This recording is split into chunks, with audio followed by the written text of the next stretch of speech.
It's Wednesday, April 11th, 2012, and this is news.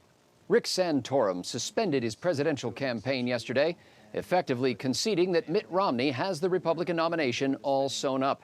Santorum was the last in a parade of serious challengers, defeated by Romney's combination of personal charisma, down-home authenticity, and passionate commitment to core conservative principles. As the general election campaign began in earnest, Romney came out swinging yesterday. The former Massachusetts governor said Barack Obama is waging the real war on women, claiming females lost 92.3% of the jobs eliminated from the economy during Obama's tenure.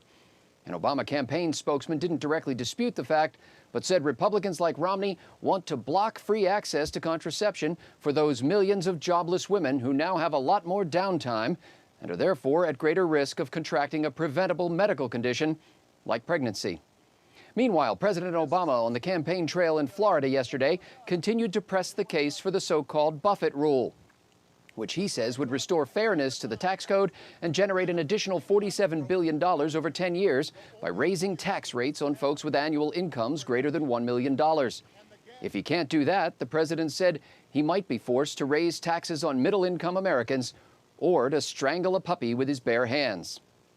Most of the income for those wealthy people comes not from salaries, but from dividends and capital gains on stock.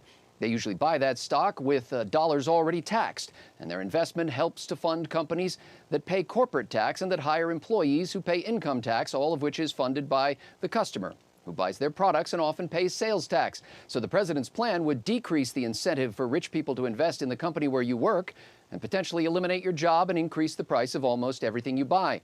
Therefore, the president argued, the government is going to need the extra revenue from the Buffett rule to provide you with unemployment compensation, food stamps, housing vouchers, and Medicaid.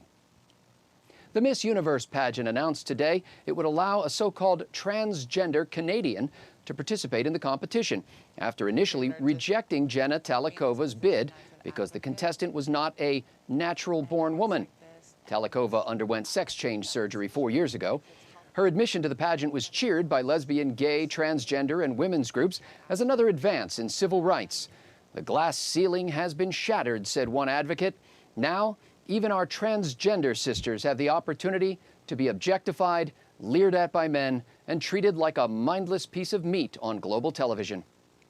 Meanwhile, Talackova said that if she wins the competition, it will prove conclusively that men are superior to women at everything, even better at being a beautiful woman.